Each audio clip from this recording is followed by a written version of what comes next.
Second verse of Shikshastakam, Sri Chaitanya Mahaprabhu says that Durdaivam idrusham iha jani na anuragaha. Oh Lord, from your side there is absolutely no problem because you have invested, there is unlimited potency in each of your names and you have invested all your potencies in this holy name of the Lord. But the problem is from my side, Durdaivam. So what is that misfortune? That I don't have humility, I don't have tolerance, I don't respect others. I'd expect a lot of respect for myself. So he is telling that very clearly. And anybody who has these four things, if this Durdaiva is not there, if I cultivate these four things, then there is Sudaiva, there is great fortune, and that is Kirtaniya Sadahari. I will always chant Hare Krishna, Hare Krishna, Krishna Krishna, Hare Hare, Hare Rama, Hare Rama, Rama Rama, Hare Hare. So of which Srila Krishnadas Kaviraj Goswami says that one should string this verse around the holy name of the Lord, around his neck, on the holy name of the Lord. So holy name is the invisible thread, and on this, these four qualities will be visible, just like in our beads also. The string is not visible, but the beads are visible. So these are the four beads, the whole thing. And inside there will be holy name. So the devotee who has these four qualities, he'll be always chanting inside. Externally also he'll be seen sometimes, but otherwise internally he'll be able to chant because mind is very pure. Remembrance of the Lord is continuous. Malina haile man nahi Krishnera smaran. When the mind is contaminated, one just can't think of Krishna. The mouth may chant Hare Krishna, but mind is contaminated, so mind cannot think of Krishna. But when the mind is not contaminated, rather it is pure through this humility, tolerance, always respecting others, not expecting respect, then one can always chant the holy name of the Lord. And we find in all this also, the humility is the most important because humility, as Prabhupada defines, not to be anxious to have derived satisfaction of being honored by others. We want honor from others, and we are always, that gives great satisfaction. And for getting that great satisfaction, we are so much anxious. For satisfaction, to be peaceful, we are peaceless. So it's a irony, it's a kind of contradiction. But we strive for that, but it is not good. So humility is the consistent quality in all the Vaishnavas, all throughout. We can see that. Like when Durvasa Muni came and he was invited, he was very nicely welcomed by Ambrish Maharaj.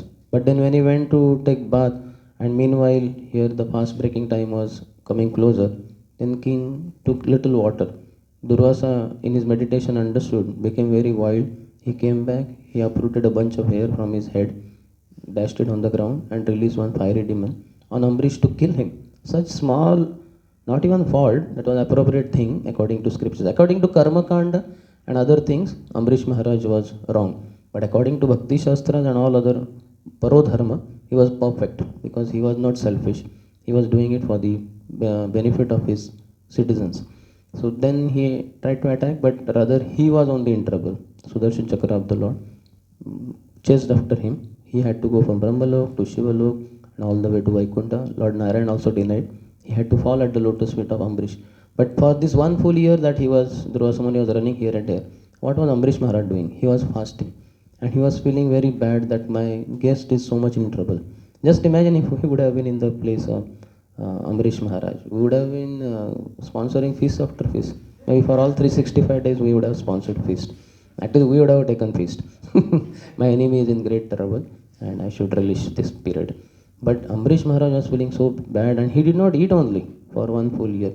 And only when Durvasa Muni came back, when he begged forgiveness, Ambrish said, there is no fault of yours, it's my fault. And then he fed first Durvasa Muni. Though Durvasa Muni is saying that Ambrish, you eat first. But Ambrish Maharaj said, no, you eat first.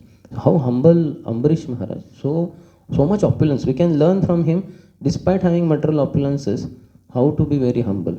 He had the beauty, he had the wealth, he had education. What not he had? He had all the opulences, and to great extent.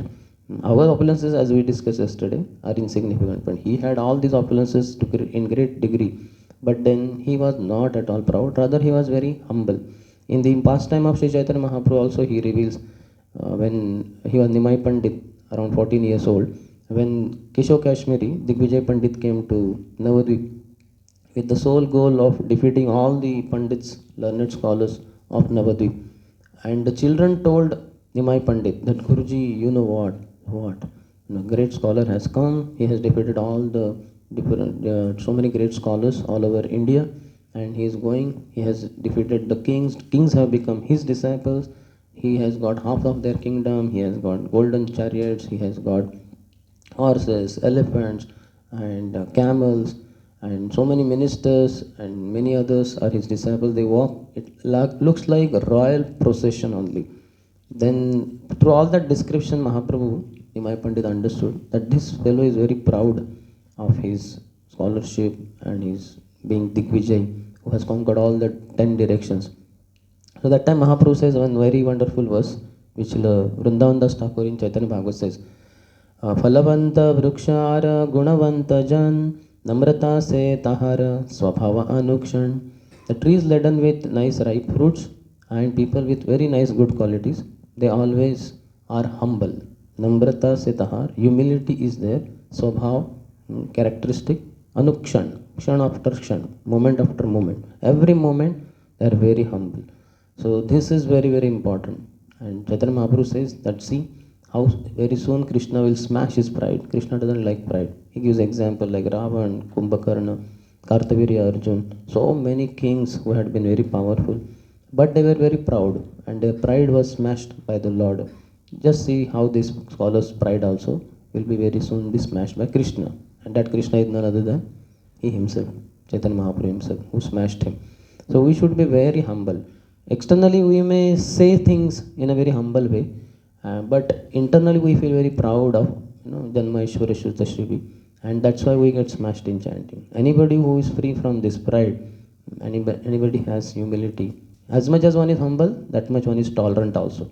How much can we tolerate the things, that will decide how humble we are. So anybody who has these four characteristics, he can very peacefully, not only during chanting, chant Hare Krishna, Krishna Krishna, Hare Hare, Hare Ram, Ram Ram, Hare Hare.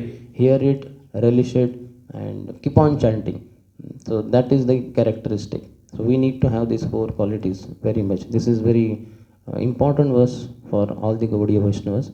So let us try to humbly plead to the Lord to be able to take shelter of His holy name, Lord has come very wonderfully, very mercifully in the form of His holy name. But if we exhibit humility, truly feel, then Lord will be ours only. Shri Harinam Prabhu Ki Jai. Let us offer our respectful obeisances unto all the devotees of the Lord, who are like desire-fulfilling trees, oceans of mercy, and are very compassionate to the fallen conditioned souls. Vancha kalpatarubhyascha kripa sindhubhya evacha patitanam pavanebhyo vaishnavebhyo namo namaha